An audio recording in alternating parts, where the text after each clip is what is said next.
আমার বোনকে তোমরা মারছো? লতিফা প্রথমে কিছু বললেন না, ফের একই কথা জিজ্ঞাসা করতে তিনি চাপা স্বরে বললেন, আব্বা মারছে। রামিমের নানি রাসিব শেখের কাছে গেলেন, তাকে কঠোর কণ্ঠে বললেন, আমার বোনকে মারছো কেন? আমার নাতিরও মারছো কেন? মারলা কও? ওই কথা কও। আমার বোন না তোমারও বোন আসছিল, তাহলে কেমনে মারলা ওরে? আজ রামিম রে মারলা। তোমরা না কইছিলা যা করতেছো লিলন আর রামিমের লিগা করতেছো? আমারই কইছিলা রামিম রে লগে অর্থি বিয়া দিলা মঞ্জিলের মালিক রামিম হইব। এই লিগা তো ওরে বন্দিও করলা, তাহলে মারলা কেন?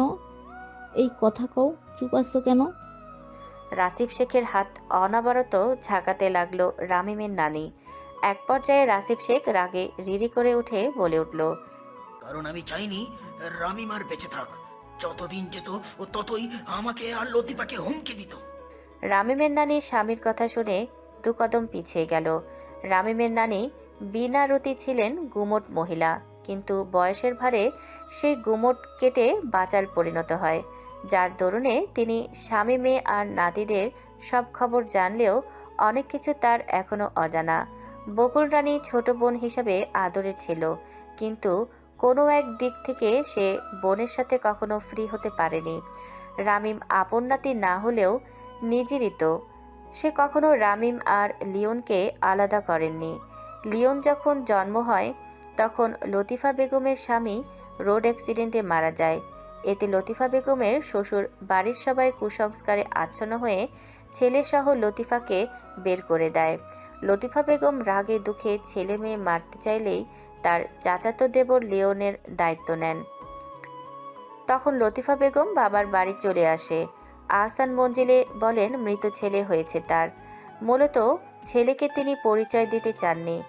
লতিফা বেগমের তখনকার পরিস্থিতি দেখে বকুল রানী লতিফা বেগমের শ্বশুরবাড়ির বিরুদ্ধে ব্যবস্থা নিতে চেয়েছিল, কিন্তু লতিফা বেগম বাদ সাধেন। তিনি বললেন ওই সংসারে আর সে ফিরে যেতে চায় না। এটা শুনে আর কেউ এ বিষয়ে মাথা ঘামায় না।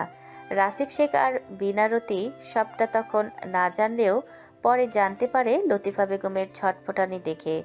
যতই রাগ করুক, দুধের শিশু ফেলে থাকা অসম্ভব ব্যাপার একজন মায়ের জন্য। লতিফা বেগমের ক্ষেত্রেও তাই হয়েছিল। হঠাৎ আজিম আহসানের হুঙ্কারে রামিমের নানি তার ভাবনা থেকে বেরিয়ে আসে। ছলছল চোখে তাকায় রাসিব শেখের মুখের দিকে। আজ মানুষটার মধ্যে কেন জানি ভালোবাসা দেখতে পাচ্ছেন না তিনি। চোখের আদলে শুধু ক্রোধ রয়েছে রাসিব শেখের। রানীমাকে কেন মেরেছেন মামাজি? বলুন, কোন লোভের পরে এমন পাপ কাজ করেছেন আপনি? পাপ? হ্যাঁ, পাপই তো, পাপি। আমি তোমার রানীমাকে মেরে পাপ করেছি, আর তোমার রানীমা যে আমাকে ঠকিয়েছে সেটা পাপ নয়?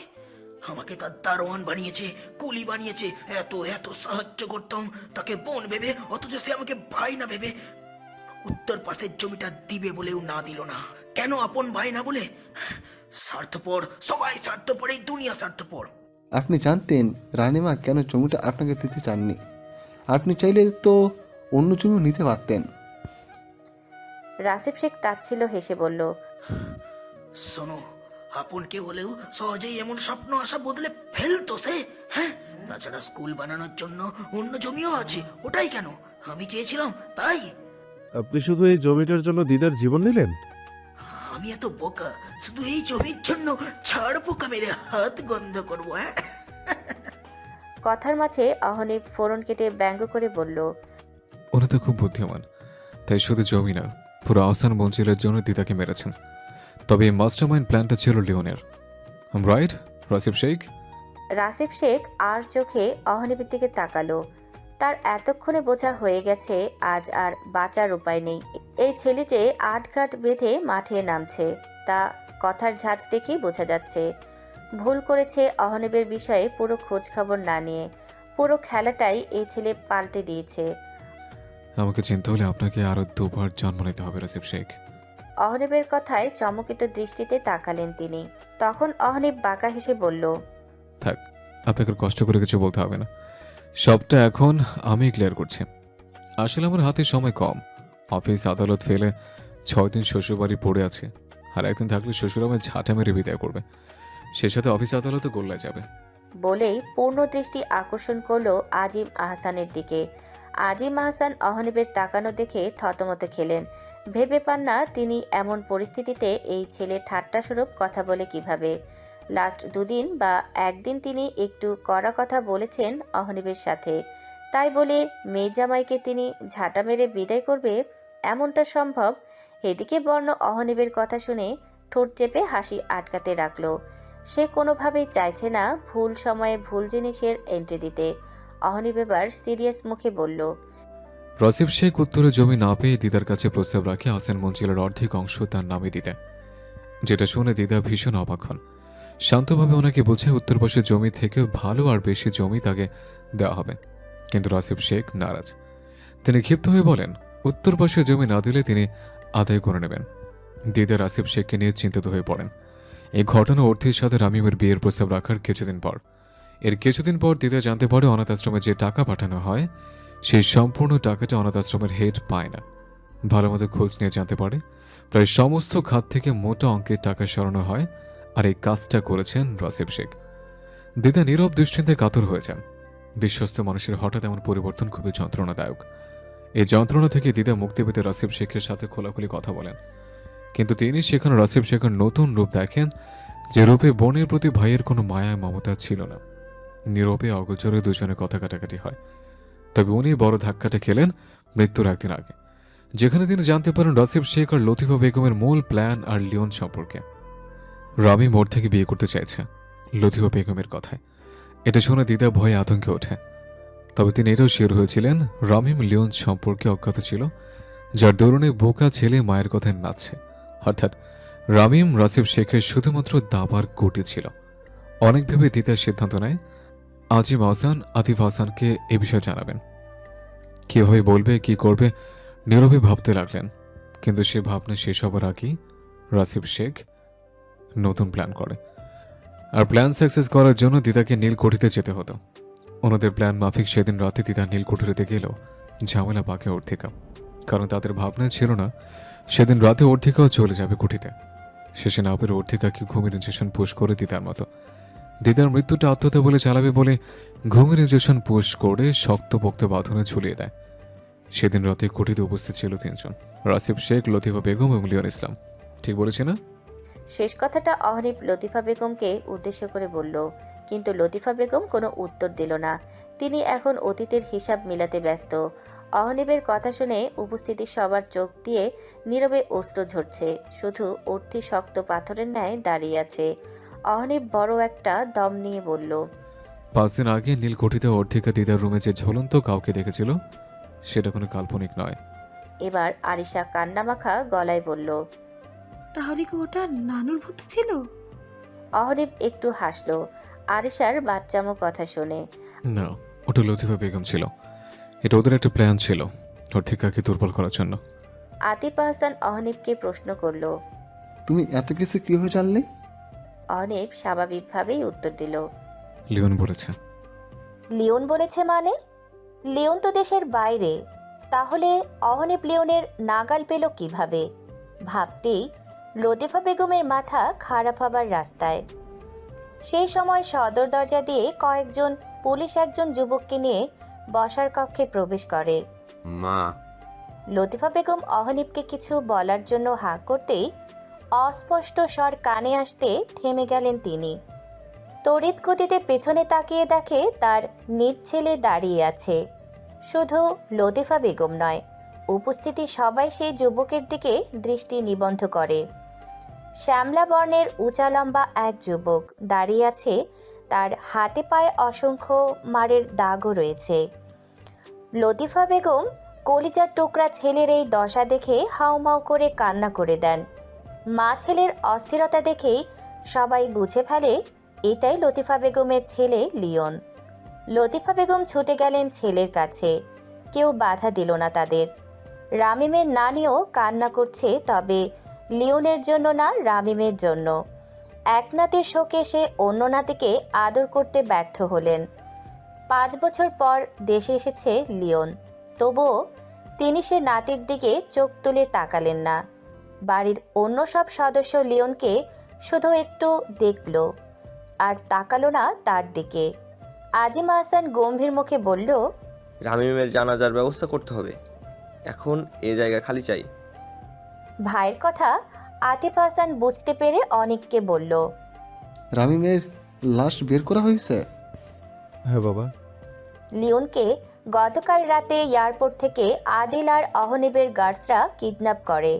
রাসিফ শেখদের প্ল্যান অনুযায়ী রামিমকে মেরে অহনিবকে দোষী বানিয়ে কিছুদিনের মধ্যে আউভাও বুঝিয়ে উর্থি অথবা নীলির সাথে লিওনকে বিয়ে দিবে। কিভাবে কি করবে তা সব ঠিকঠাক করেছিল সে। আর এজন্যই লিওন মা আর নানার ডাকে 5 বছর পর দেশে ফিরে। কিন্তু তাদের কারো জানা ছিল না যে বাজ পাখির দৃষ্টি পড়েছে তাদের ওপর, আর সে দৃষ্টি থেকে নিজেদের আড়াল করা খুবই কঠিন।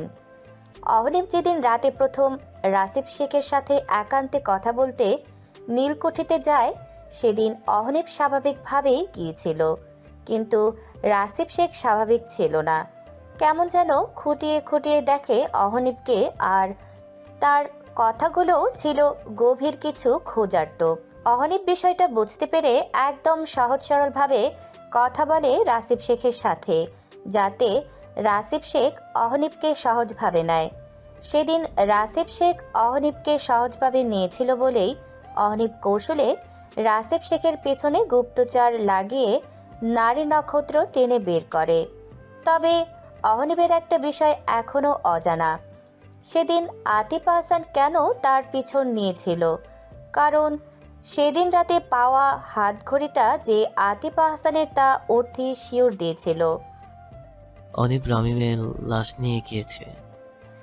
হঠাৎ আদিলের কথায় অহনিবের ভাবনার সুতা ছেড়ে আদিলের দিকে তাকিয়ে বলে, তাহলে এখন এই চ্যাপ্টার ক্লোজ করার ব্যবস্থা করো, আমি আর এই ঝামেলা বাড়াতে চাই না। ওকে, তবে রামিমের লাশ হয়তো 3 ঘন্টার মধ্যে ব্যাগ দিবে। কোথায় দাফন করা হবে আর সেসব ব্যবস্থা তো করা হয়নি। কোথায় দাফন হবে সেটা তো শ্বশুর থেকে জেনে নেয়। অহনিবের কথায় আদিল বিস্ময় চোখ নিয়ে তাকায়।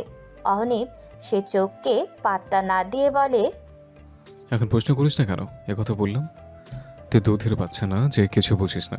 সো চুপচাপ কাজ শেষ কর তাড়াতাড়ি। আর আজ রাতে আমরা ঢাকা ব্যাক করছি। আজ রাতেই? হ্যাঁ, তুই লিওন সহ রাসিফ শেখ লতিফ বেগমের 1 মাসের মধ্যে ঢাকা জেলা ট্রান্সফার করার ব্যবস্থা করবি। এবং চেয়ে ওদের সম্পূর্ণ কেস তুই হ্যান্ডেল কর। তুই না বললেও হয়ে যাবে। লিওন রাসিফ শেখ লতিফা বেগম সহ রামিমের নানিকেও পুলিশ নিয়ে গেছেন। আজিম আহসান বিনারতিকে থাকতে বলেছেন, কিন্তু তিনি বলেছেন খুনের সাথে না থাকলেও তিনি ওদের সমান অপরাধী। এতদিন যদি এগুলো প্রশ্রয় না দিত তাহলে আজ এমন দিন আসতো না। তারপরও আতিফ হাসান, রুবি হাসান, নীলা হাসান বুঝিয়েছে, কিন্তু তিনি নারাজ। ভোর থেকে যে তাণ্ডব চলছে তা থেমেছে দুপুর পেরিয়ে। আসরের ওয়াক্ত রামিমের দাফন সম্পন্ন করে যে যার কক্ষে নীরব ভূমিকা পালন করছে। বুলির মা সব রান্নাবান্না করে এক এক করে সবাইকে ডাকলেন, কিন্তু কারও তেমন সাড়া শব্দ পেলেন না।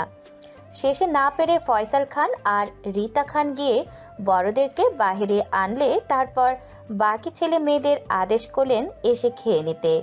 খাওয়ার পর্ব মিটিয়ে আদিল আর রায়ান মিলে একজন বিশ্বস্ত মানুষকে কিছুদিনের জন্য আহসান মঞ্জিলের দায়িত্বে রেখে সবাই গোছগাছ করে সন্ধ্যা নাগাদ ঢাকায় রওনা হয়।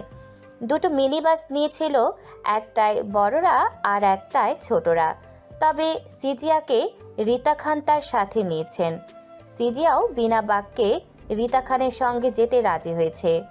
সে আপাতত ভয় আছে অহনিবের ওপর, যখন তখন চটে যেতে পারে, সেজন্য সব কিছু থেকে আপাতত দূরত্ব রাখছে। দুপুরের পর থেকে অর্থী মৌন, কারো সাথে কোনো কথা বলছে না, কেউ তেমন বিরক্তও করছে না। প্রথমে নীলি আর আরিশা কথা বলানোর চেষ্টা করলেও অহনিব ওর থেকে কিছুক্ষণের জন্য একা ছাড়তে বলেছে, আর তা বিনা বাক্যে মেনে নিয়েছে সবাই। বুঝতে পারছে এত বড় একটা সত্যি জানার পর মেয়েটা ভিতরে ভিতরে গুমড়ে মরছে, কিন্তু প্রকাশ করছে না। রাত 12টায় সবাই ঢাকায় পৌঁছায়। ঢাকা মেন সড়কে এসে অহনিবরা আলাদা হয়ে যায়, কারণ এখান থেকে ওদের আলাদা রাস্তায় যেতে হবে। অহনিব যাবার আগে ওর থেকে অনেক কিছু বলেছে, অর্থে শুধু শুনেছে, কোনো প্রত্যুত্তর দেয়নি। বর্ণনীলিকে বলেছে নিজের খেয়াল রাখতে। নীলি উত্তরে মুচকি হাসি দিয়েছে, যা বর্ণ বক্ষে গিয়ে লেগেছে। সিফাত স্বাভাবিকভাবেই সবার থেকে বিদায় নিলেও আরিশার সাথে টু শব্দটি করেনি। আরিশাও কেন জানি বিষয়টা ঘাটেনি। এটা অবশ্য সিফাতের একটু খারাপ লাগছে। তার মতে আরিশার এমন নিষ্প্রাণ চাহনি কথা কম বলা একদম আরিশার সাথে যায় না। আদিল অনিমার দিকে তাকালেও অনিমা ছিল বাহিরে তাকিয়ে। মূলত শুরু থেকে শেষ পর্যন্ত সে আদিলকে এড়িয়ে চলেছে। রায়ান নিশিও সবার থেকে বিদায় নিয়ে খান ম্যানশনের দিকে রওনা হয়। মা চলো লন্ডনে ফিরে যাই। কেন, কি হয়েছে? আর তুই গত 2 দিন আমাকে কল করিসনি কেন? আবার ফোন দিলেও ধরিস না। সিজিয়া মায়ের কথায় বিরক্ত হলো, তবুও মাথা ঠান্ডা রেখে বলল, আমি অর্থেকে কিডন্যাপ করতে চেয়েছিলাম, সেটা অহনিব জানতে পেরেছে। তারপরও হালকার উপর বেঁচে গেছি আমি। ভাবতে পারছো তুমি? নতুন করে আবার কিছু করলে আমাকে প্রাণে মেরে দিবে ও। প্লিজ মা চলো, কালই আমরা লন্ডনে ফিরে যাই। শিলা বেগম চোখ মুখ কুচকে বলল, চুপ থাক, আমি তোকে অহনিপের সাথে বিয়ে দিয়ে তবেই যাব লন্ডনে। আমি অহনিবকে বিয়ে করব না, তুমি না গেলে আমি একাই চলে যাব। বলেই সিজিয়া হনহন করে বেরিয়ে গেল মায়ের রুম থেকে। সবাই ঘুমিয়ে আছে, জেগে আছে শুধু উর্থির চোখ দুটো। কেন জানি ভালো লাগছে না তার কিছু। ইচ্ছা করছে জোরে জোরে কান্না করতে। বুকটা ভারী হয়ে আসছে। এত অসহ্য যন্ত্রণা কেন হচ্ছে উর্থির জানা নেই। উর্থি শোয়া থেকে উঠে বসলো। পাশ ফিরে দেখলো নীলি গভীর নিদ্রায়। ছোট একটা নিঃশ্বাস ফেলে বালিশের নিচে মোবাইল বের করে টাইম দেখল। রাত 1:40। সে উঠে অজু করে এসে নামাজে দাঁড়ালো। দিদা এবং রামিমের জন্য দোয়া করল। রামিম যেমন হোক, যাই করুক, সে এখন মৃত, আর মৃত মানুষের সঙ্গে রাগ করা সাজে না। তাই অর্থেই রামিমের জন্য রাগটা আর পুষে রাখতে পারেনি। নামাজ শেষে ফোন হাতে বারান্দায় গেল, তারপর ফোন লাগালো প্রিয় ব্যক্তিকে। প্রথম দুবার রিং হতেই ফোন রিসিভ হলো, কিন্তু অর্থি কোনো কথা না বলে ফোনটা কানে ধরে রাখলো। অর্থির সারা শব্দ না পেয়ে অহনিব নিজেই বলল, অর্থিক এখনো ঘুমায়নি? ঠিক আছে, কেন শরীর খারাপ করছে? অর্থি অহনিবের কথার জবাব না দিয়ে উল্টো তাকে প্রশ্ন ছড়ে দিল, আপনি যখন জানতেন রামিমকে ওরা মেরে ফেলবে, তখন বাঁচালেন না কেন? অহনিব একটু অবাক হলো অর্থির এমন শক্ত কণ্ঠ শুনে, কিন্তু অর্থিকে বুঝতে দিল না। সে স্বাভাবিকভাবেই বলল, উপায় ছিল না। কেন ছিল না? ওকে যখন মারা হয়েছে তখন তোমার দিদার মতো ওকে ঘুমিনিজেশন পুশ করা হয়েছিল, যার ফলে বাহির থেকে আমার গার্ড ওদের বিষয়টা ধরতে পারেনি। অর্থি চুপ থাকলো কিছুক্ষণ, তারপর হঠাৎ অসহায় কণ্ঠে বলল, আমার আপনাকে দরকার। অর্থির কণ্ঠস্বরটা অহনিবের বুকে গিয়ে বাড়ি খেলো। অহনিবের বুঝতে পারল অর্থিকে এভাবে একা ছেড়ে আসা তার উচিত হয়নি, কিন্তু সেই বা কী করত? হেনা খান অহনিবের উপর রেগে আছে। অহনিব 6 দিন কুষ্টিয়ায় রয়েছে, অথচ তাকে কল করেছে প্রথম 2 দিন। তার উপর তিনি অসুস্থ। বারবার অহনিব আর বর্ণের কথা বলে অচেতন হয়ে, তাই বাধ্য হয়ে খান ম্যানশনে আসতে হয়েছে। ওর থেকে চাইলে আনতে পারত, কিন্তু অর্থি নিজ থেকে কিছু বলেনি দেখে অহনিবও বলেনি।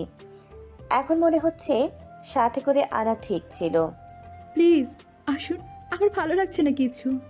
বলেই অর্থি ফুপিয়ে উঠল। অহনিব তখন তড়িঘড়ি করে গাড়ির চাবি নিয়ে রুম থেকে বেরোতে বেরোতে অস্থির হয়ে বলে, একটু ধৈর্য ধরো লক্ষ্মীটা, আমি আসছি, এখন বেশি সময় লাগবে না। বলেই ফট করে লাইন কেটে দৌড়ে গিয়ে গাড়িতে বসলো।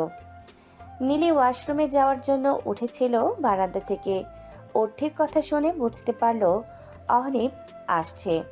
তাই ওর থেকে বলে সে নিজের রুমে চলে আসে।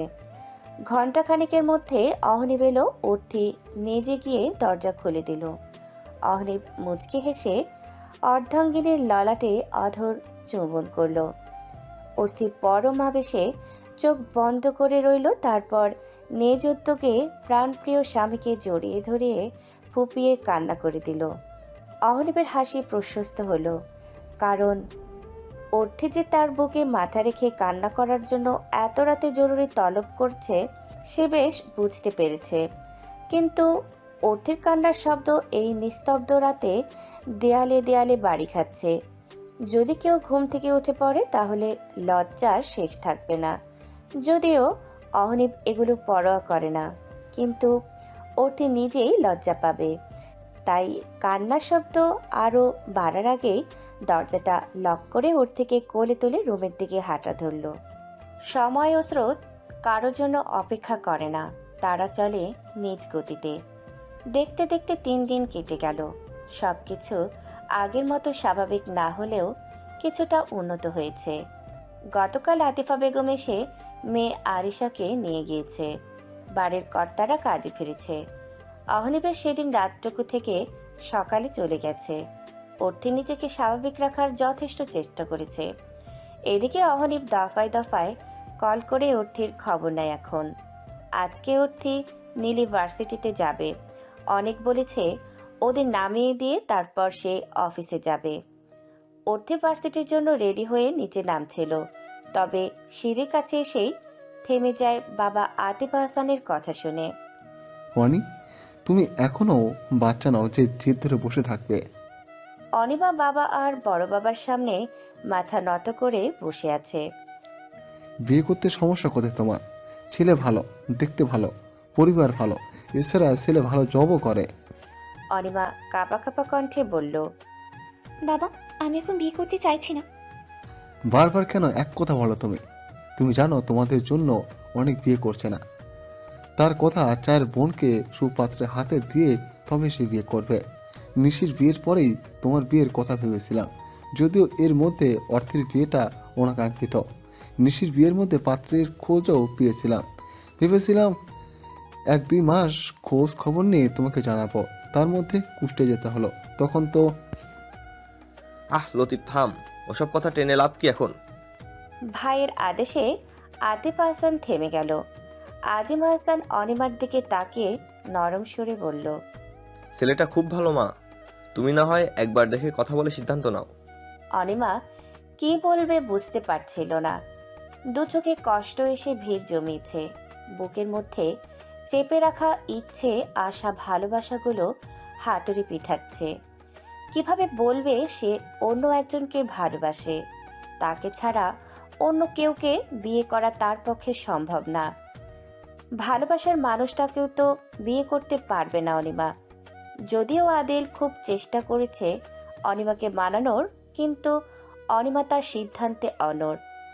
আদিলের প্রতি অনিমার যে রাগ জেদের পাহাড় গড়েছে তা ভেঙে নতুন করে সম্পর্ক শুরু করা সম্ভব না অনিমার কাছে। অনিমা মাথার ওড়নাটা আর একটু টেনে ছোট করে বলল, কোথায় দেখা করতে হবে? আজিম হাসান আর আতিফ হাসানের মুখে হাসি ফুটে উঠল। মিষ্টি হেসে অ্যাড্রেস বলতেই অনিমা বিনা বাক্যে উঠে নিজ রুমে চলল। অর্থি সবটা দেখল। তারপর ফোন নিয়ে কাউকে কল করে কিছু বলে রেখে দিল। হেই মেহজাবিন, কেমন আছো? ভার্সিটি গেটে ঢুকতেই পুরুষের কণ্ঠ শুনে থেমে গেল অর্থি। কে হতে পারে অর্থি জানে, কারণ ভার্সিটিতে একমাত্র জিহাদি মেহজাবিন বলে ডাকে। তাই সে স্বাভাবিক ভঙ্গিতে পেছন ঘুরে সালাম দিয়ে বলল, ভালো আছে। জিহাদও সালামের উত্তর দিয়ে আবার প্রশ্ন করল, তোমার কি বিয়ে হয়ে গেছে? জি। জিহাদ অবিশ্বাস্য চোখে তাকালো অর্থির মুখপানে। অর্থি সেই চোখ দেখে বলল, অবাক হলেন? আপনি কি জানতেন না? আবনা, কিভাবে জানবো? তুমি তো বলনি। তোমার ফেসবুক অ্যাকাউন্টের স্ট্যাটাস দেখে জেনেছি। ও, দুঃখিত না বলার জন্য। জিহাদ সৌজন্যমূলক হেসে বলল, তুমি একা যে? নীলি কোথায়? আর এতদিন আসনি কেন? নীলি দোকানে পানি আনতে গিয়েছে। আর এতদিন আসেনি কারণ গ্রামে গিয়েছিলাম। ও আচ্ছা, ক্লাসে যাও। জি আচ্ছা, আল্লাহ হাফেজ। আল্লাহ হাফেজ। জিহাদকে পিছনে ফেলে সামনে ঘুরে দাঁড়াতে দীর্ঘ নিঃশ্বাস ফেলল। ছেলেটাকে অর্থের একদম পছন্দ নয়, কেমন যেন লাগে তার তাকানো, আবার কথাগুলো কেমন। কখনো মনে হয় অর্থের প্রতি সে দুর্বল, আবার আবার কখনো মনে হয় নীলির প্রতি দুর্বল। বিকাল 4টা, অনিমা রুমে মনমরা হয়ে বসে আছে। অর্থি দরজার সামনে দাঁড়িয়ে এক পলক দেখে নিজেকে দুমক কফি বানিয়ে আবার ফিরে এলো। সন্তর্পণে অনিমার রুমে ঢুকে সরল গলায় বলল, অনিপু দুলাভাইকে নিয়ে ভাবছো? হঠাৎ অর্থির গলা পেয়ে নিজেকে স্বাভাবিক করে ফিচেল হেসে বলল, দুলাভাই কোথায় পাবো যে ভাবো? আমি শুনেছি সকালে বাবা বলেছে আমাদের জন্য একটা দুলাভাই পেয়েছে তারা। অনিমা কিছু বলল না। অর্থি হাতের কাপটা অনিমার দিকে দিয়ে বলল, নাও কফি খাও, বাহিরে তাকিয়ে দেখো বৃষ্টি হবে মনে হয়। গোসল দিবে অনিপু? অনিমা কাপটা নিয়ে বাহিরে এক পলক তাকিয়ে বলল, না বোন, ভালো লাগছে না। আর তুইও বৃষ্টিতে এমন ভিজতে যাস না, জ্বর আসবে। অর্থি ছোট করে বলল, অনিপু একটা কথা বলি। কফিতে চুমুক দিয়ে বলল, বল। তুমি আদিল ভাইয়াকে একটা সুযোগ দিতে পারবে না? অনিমা স্বাভাবিক শান্ত কণ্ঠে বলল, না। কেন? আমি অতীতে ফিরতে চাই না, যে অতীত আমাকে অসম্মান করেছে। অনিপু আদিল ভাইয়ার পরিস্থিতির শিকার ছিল। তেমনটা হলে সে আমাকে বলতে পারতো, তার সমস্যা আমাকে খুলে বলতো, কিন্তু এগুলো না না করে আমার থেকে লুকিয়ে রেখেছিল। তুমি কষ্ট পাবে বলে বলেনি। সেই জন্য আজও আমি কষ্ট পাচ্ছি। লুকানো বিষয়টা সামনে আসতে আমি ভিতর থেকে ভেঙে গিয়েছি, কিন্তু জীবনের কাছে হার মেনে নিইনি। ওর সামনে যেদিন মেয়েটা বলেছিল আদিল আমাকে ভালোবাসে না, সেদিন আমার মনের অবস্থা কি হয়েছিল তোকে বোঝাতে পারবো না আমি। ও তো পারতো পরে আমাকে সবটা বলতে, কিন্তু বলেনি। 3টা বছর আমি সেই দহনে পড়েছি, এখনও পড়ছি। পড়তে পড়তে ওকে মন থেকে মুছে দিয়েছি। সত্যি কি মন থেকে মুছতে পেরেছ অনিপু? অনিমা থমকে গেল। কি বলবে এই কথার পিঠে? উত্তর নেই অনিমার কাছে, কিন্তু অর্থে ঠিক জানে উত্তরটা। অনিপু আদিল ভাইয়ার আম্মু মারা গেছে। অনিমা চমকিত দৃষ্টিতে তাকালো অর্থের দিকে। ভুল শুনল কি না ঠিক শুনল শিওর হতে অস্পষ্ট স্বরে বলল, কি বললি? 3 বছর আগে আদিল ভাইয়ার আম্মু মারা গেছে। কিভাবে? আন্টি হার্টের পেশেন্ট ছিলেন। ডাক্তার নাকি বলেছিল কোনো প্রকার প্রেশার তার উপরে দেওয়া যাবে না। সেজন্য আদিল ভাইয়া বাধ্য হয়ে পিয়াসাকে বিয়ে করতে রাজি হয়। তবে অনেকবার চেষ্টা করেছিল আন্টিকে সবটা বলতে, কিন্তু আন্টির অসুস্থতার জন্য বলে উঠতে পারেনি। শেষমেশ না পেরে যখন বলল তখন। অর্থি বাকি কথা শেষ করার আগে থামতেই অনিমা উৎকণ্ঠ হয়ে জিজ্ঞেস করলো, তখন কি বললো? কি হয়েছিল তখন? অর্থি অনিমার মুখের দিকে 2-1 মিনিট চেয়ে থাকলো। সে মুখটায় ভয় ভীতি স্পষ্ট।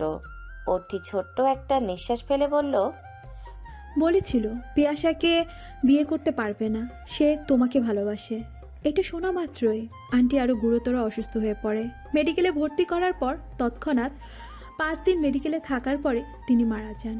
এই 5 দিন অবশ্য আদিল ভাইয়া আন্টিকে অনেক বুঝিয়েছিলেন যে তার মতে সে পিয়াসাকে বিয়ে করে স্ত্রীর মর্যাদা দিবে, কিন্তু আন্টির কোনো রেসপন্স ছিল না। মৃত্যুর আগে শুধু বলেছিল আদিল ভাই যাকে চায় তাকেই যেন বিয়ে করে। অর্থি থামতেই অনিমার হাত থেকে কফির মগটা পড়ে গেল। অর্থি চমকে উঠল, তাড়াতাড়ি কাছে গিয়ে বলল, কি হলো নিপু, তুমি ঠিক আছো? অনিমা কাঁপা কাঁপা গলায় বলল, এখন ও কি একা থাকে? হ্যাঁ। আচ্ছা তুই রুমে যা, আমি একটু রেস্ট নিব। অনিপু প্লিজ বোন। অর্থি আর কিছু না বলে ভাঙা মগের টুকরোগুলো তুলে নিয়ে বেরিয়ে এলো। রুমের বাইরে পা দিতেই অনিমা ঠাস করে দরজা লক করে দিল। অর্থের শব্দ পেয়ে পিছন ফিরে সেই দরজার দিকে কিছুক্ষণ তাকিয়ে থেকে চলে গেল। অর্থে জানে অনিমা কষ্ট পেয়েছে হয়তো। সে মনে মনে নিজেকে দোষী সাব্যস্ত করছে আদিলের মায়ের মৃত্যুর জন্য, কিন্তু পুরোটা না বলা ছাড়া তার উপায় ছিল না।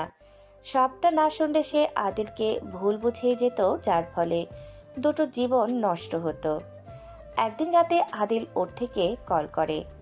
অপরিচিত নাম্বার দেখে অর্থি ধরতে দ্বিধাবোধ করে, কিন্তু পরপর কয়েকবার কল আসায় সে কল রিসিভ করে দেখে আদিল কল করেছে।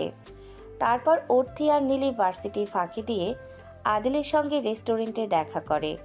সেদিনই অনিমার সাথে আদিলের হয়ে যাওয়া ঝামেলা সম্পর্কে দুজন অবগত হয়। আজকে সকালে অনিমার বিয়ের কথা ওঠাতে অর্থি আবার আদিলকে কল করে সবটা বলার পরে তারা সিদ্ধান্ত নেয় আগে অর্থি অনিমাকে বোঝাবে, তারপর আদিলের মুখোমুখি করার ব্যবস্থা করবে। নিশির বিয়ের দিন অনিমার আদিলের সাথে 3 বছর পর দেখা হয়। সে জানতো আদিল দেশের বাইরে চলে গিয়েছে বউ এবং মাকে নিয়ে। আদিলের বাবা নেই, মাকে নিয়ে তার ছোট সংসার। তবে আস্তে আস্তে জানতে পারে আদিল বিয়ে করেনি।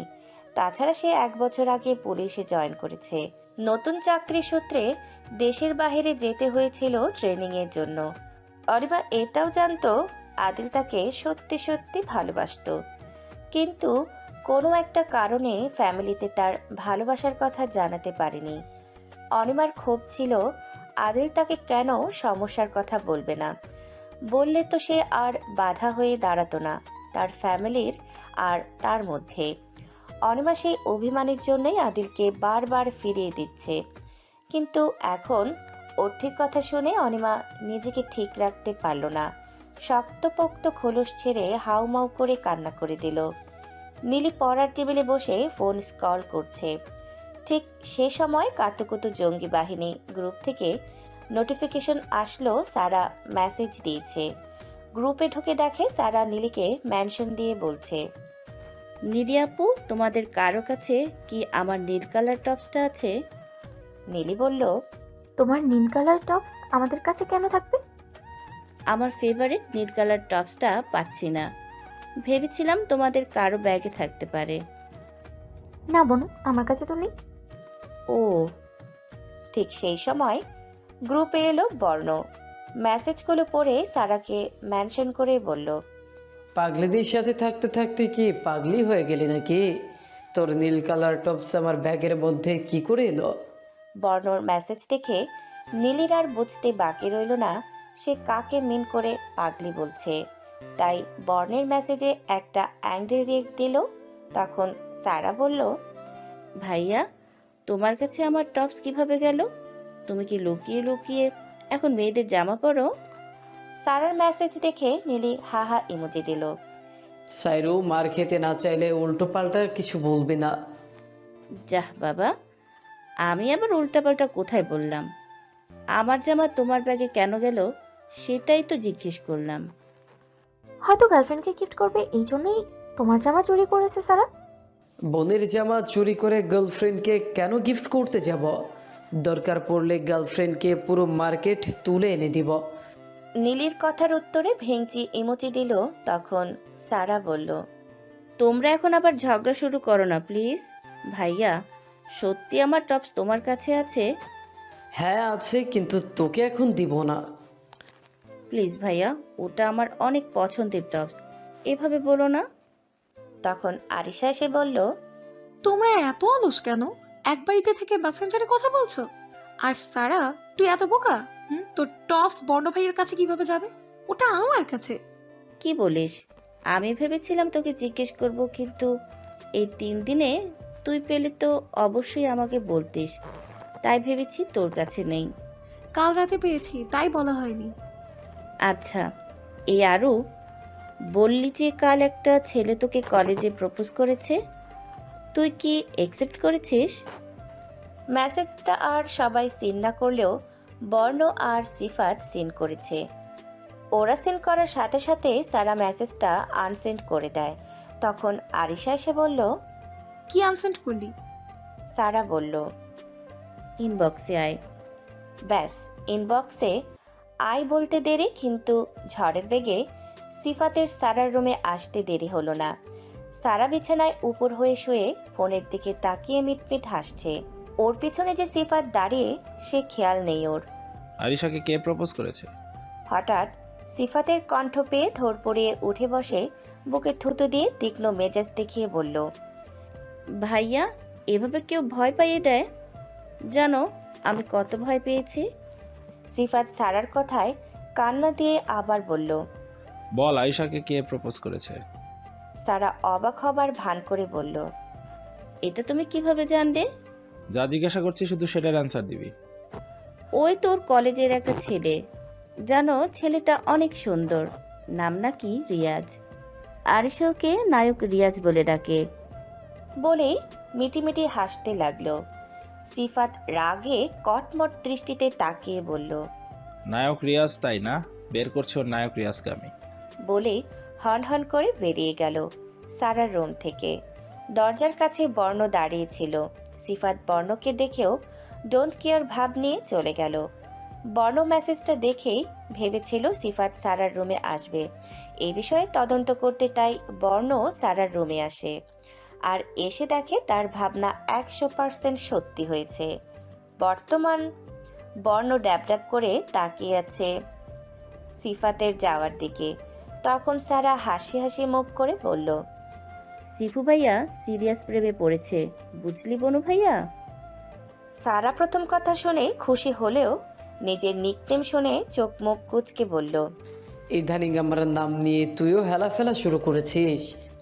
বর্ণর মুখের ভঙ্গি দেখে সারা টিকটিকিয়ে হেসে উঠল। অহনীপ ক্লান্ত শরীরে রুমে প্রবেশ করল। রাত 12টা বাজে। মাত্র অফিস থেকে ফিরল সে। 3 দিনে অহনীপের অনেক পরিবর্তন এসেছে। চোখের নিচে কালো দাগ পড়েছে। পড়বে না কেন? গত 3 দিন ছিটে ফোটা ঘুম নেই তার চোখে। অর্থিকা নামক মেয়েটার আলিঙ্গন ছাড়া চোখে ঘুম ধরা দেয় না। তার উপর অফিসে কাজের চাপ। অহনীপ গায়ের শার্টটা খুলে বেডে রেখে ক্লান্ত শরীরটা বিছানায় এলিয়ে দিল। রীতা খান তখন 1 মগ কফি নিয়ে রুমে প্রবেশ করলেন। ছেলেকে এভাবে ছন্ন ছাড়া দেখতে তার মোটেও ভালো লাগছে না। কদিন ধরে লক্ষ্য করছে অহনীপের চালচলন। তিনি মনে মনে ঠিক করলেন আগামীকাল আহসান বাড়িতে যাবে পুত্রবধূকে নিয়ে আসতে। অনেক দিন হলো আর কত। অহনীপ হয়তো ওর থেকে আরও সময় দিতে চাচ্ছে বা বাড়িতে ঘটে যাওয়া ঘটনার জন্য কিছুদিন সময় নিচ্ছে। সবটা স্বাভাবিক হবার। কিন্তু এভাবে চলতে থাকলে ছেলের অবস্থা খারাপ হয়ে যাবে। তার যা ছেলে নিজের সিদ্ধান্তকে এড়িয়ে জীবনেও ওর থেকে এ বাড়িতে আনবে না, আর কাউকে বলবেও না মুখ ফুটে সে কি চায়। তবে অহনীপ যে বিয়ে করেছে এই অনেক রীতা খানের জন্য। কিন্তু তাই বলে এখন সব অহনীপের ওপর ছেড়ে বসে থাকবে না সে। যা করার সে এবার একাই করবে। বাড়ির বউকে কাল বাড়িতে আনবে। এসব ভেবে মনে মনে তৃপ্তির হাসি দিলেন রীতা খান। দুপুর টাইম কাঠফাটা রোদকে এড়িয়ে হঠাৎই চারপাশটা কেমন মেঘলা হয়ে এসেছে। যখন তখন বৃষ্টি নামবে বোঝাই যাচ্ছে। আরিশাদের আজ 2টো ক্লাস করে ছুটি দিয়েছে। সাদা কলেজ ড্রেসে চুলগুলো 2টো বেনে করে দুপাশে রাখা। বাচ্চা মেয়েটাকে আরও বাচ্চা লাগছে এই ড্রেসে। কাঁধে ব্যাগ নিয়ে চঞ্চল পায়ে কলেজের গেট পেরিয়ে রাস্তার পাশে এসে দাঁড়ালো রিকশার জন্য। 10 মিনিট হয়ে যাবার পরও রিকশার কোনো খবর পেল না সে। বিরক্তিতে মুখ কুঁচকে দাঁড়িয়ে রইল। ঠিক সেই মুহূর্তে অতি পরিচিত কণ্ঠস্বর শুনে চমকিত নয়নে ঘাড় বাঁকিয়ে ডান পাশে তাকাতেই দেখল সিফাত দাঁড়িয়ে। সিফাত আরিশাকে তাকিয়ে থাকতে দেখে একই কথা আবার বলল, নায়ক রিয়াজের সাথে মন দেওয়া নেওয়া কেমন চলছে? আরিশার কোনো হেলদোল নেই। সে একইভাবে তাকিয়ে আছে। সিফাত এক পর্যায়ে বিরক্ত হয়ে বলল, এই মেয়ে কথা বুঝো না? সিফাতের ধমকে আরিশা কেঁপে উঠল। দৃষ্টি সংযত করে আমতা আমতা করে বলল, নায়ক রিয়াজ মানে? নায়ক রিয়াজকে বুঝতে পারছো না? ঢং করছো? আরিশা অবাক হয়ে গেল সিফাতের এমন হঠাৎ আগমন ও রাগের জন্য। কী কারণে এমন করছে তা আরিশার বোধগম্য হচ্ছে না। সে নিরস কণ্ঠে বলল, নায়ক রিয়াজকে কোথায় পাবো আমি? আমাকে মিথ্যা বলছো? ভেবেছো কিছু জানি না? আরিশা মাথা নাড়িয়ে বলল, না তো, সত্যি বলছি। সিফাত রাগে কটমট করে তাকালো। মেয়ে না বোঝার ভান করছে কত বড় বেয়াদব। কালকে সারার মেসেজটা দেখে আর ওর কথা শুনে সারা রাত সিফাত ঘুমাতে পারেনি। শুধু আরিশার কথা মনে পড়েছে। অনেক চেষ্টা করেছে আরিশাকে মাথা থেকে সরানোর, কিন্তু পারেনি। বারবার আরিশার দুষ্টু মিষ্টি গান, মেসেজ আর ওই বোকা বোকা চাহনি চোখে ভেসে উঠেছে। যখন মনে পড়ল গত 4-5 দিন আরিশা সিফাতকে কোনো প্রকার বিরক্ত করে না, অমনি রেগে ফেটে পড়ল। মেয়েটা নিশ্চিত ওই নায়কের কথা ভেবেই সিফাতকে কোনো মেসেজ দেয়নি ঢাকায় আসার পর। তাই রাতে খোঁজ বের করলো আরিশার কলেজের, আর সিদ্ধান্ত নিল সে কলেজে গিয়ে আরিশের নায়ক আর আরিশাকে দেখবে। সিফাতের এমন উদ্ভট কাণ্ড দেখে পর্ণ মিটমিট করে হাসলো খালি। যে হাসি দেখে সিফাত আরও জ্বলেছে, তবুও সিদ্ধান্ত থেকে তার নড়েচড় হয়নি। তাই তো ঠিক টাইম মতো আরিশার সামনে সিফাত খান হাজির। তাই সত্যি বলছো? তাহলে তোমার নায়ককে নিয়ে আসো, মিট করি। আরিশা তাজ্জব বনে গেল। সিফাত পাগল টাগল হয়ে গেল নাকি? নায়ক কোথায় পাবো আমি? ওর নায়ক রিয়াজ তো আমার থেকে অনেক বড়। তার তার সাথে আমার মন দেয়া নিয়ে কেন হবে? হ্যাঁ মেয়ে, নিজেকে চালাক ভাবো? আমি কোনো নায়কের কথা বলছি বোঝো না? কাল তোমাকে কলেজে যে প্রপোজ করেছে আমি তার কথা বলছি। আরিশা অবাক চোখে তাকিয়ে বলল। আমাকে প্রপোজ? বলতে মনে পড়ল সারার বলা কথা। সারা ইনবক্সে বলেছিল কেউ যদি প্রপোজের কথা জিজ্ঞেস করে তাহলে যেন সে হ্যাঁ বলে দেয়। এখন সিফাতের কথা শুনে মনে হচ্ছে সারা সিফাতের কথাই বলেছিল, কিন্তু আরিশার বুদ্ধিমত্তা বলছে হ্যাঁ বললে ঘোর বিপদ আছে সামনে। তাই কি বলা যায় ভাবতে লাগলো নীরবে। আরিশাকে ভাবনার জগতে ডুবতে দেখে সিফাত ধমকে উঠল। এই মেয়ে, আবার কোথায় হারিয়ে গেলে? হকচকিয়ে গেল আরিশা। আমাকে কেউ প্রপোজ করেনি। আমি তো অর্থিপুর বাসা থেকে ফিরে আজই প্রথম আসলাম কলেজে। সিফাত অবাক চোখে তাকিয়ে ভাবতে লাগলো। আরিশা আজ প্রথম এসেছে কলেজে। তাহলে সারা যে বলল ওকে কাল প্রপোজ করেছে কলেজের কেউ একজন, মিথ্যা বলল, ওকে বোকা বানালো। ভাবতেই সিফাত রাগে ফেটে পড়ল। অর্থি নীলি ভার্সিটি থেকে মাত্র ফিরল বাসায়। যে যার রুমে ফ্রেশ হয়ে বসতেই নিচ থেকে রুবিয়া হাসানের গলা শুনতে পেল সে। জোর গলায় অর্থি আর নীলিকে ডাকছে। অর্থি বিরক্ত হলো, এখন কেন ডাকছে ভেবে পেল না অর্থি। ভার্সিটি থেকে এসে সে মাকে বলেছিল কিছু খাবে না, ফ্রেশ হয়ে আগে নামাজ পড়বে, তারপর একটু ঘুমাবে, কিন্তু তাও মা ডাকছে। অর্থি হেঁটতে দুলতে নিচে নামতে পা দুটো থেমে গেল ড্রয়িং রুমে উপস্থিত মেহমানদের দেখে। অর্থিকে দাঁড়িয়ে থাকতে দেখে পৌর কণ্ঠে একজন মানবী বলল, ও আমার আফুর বউ, এমনি ভুলে গেলে আমারে? হেনা খানের কথায় অর্থি অপরাধ বোধে কাতর হয়ে গেল। মানুষটা অসুস্থ সে জানতো, দেখতে যেতে চেয়েছিল কিন্তু পরিবারের জন্য হয়ে ওঠেনি।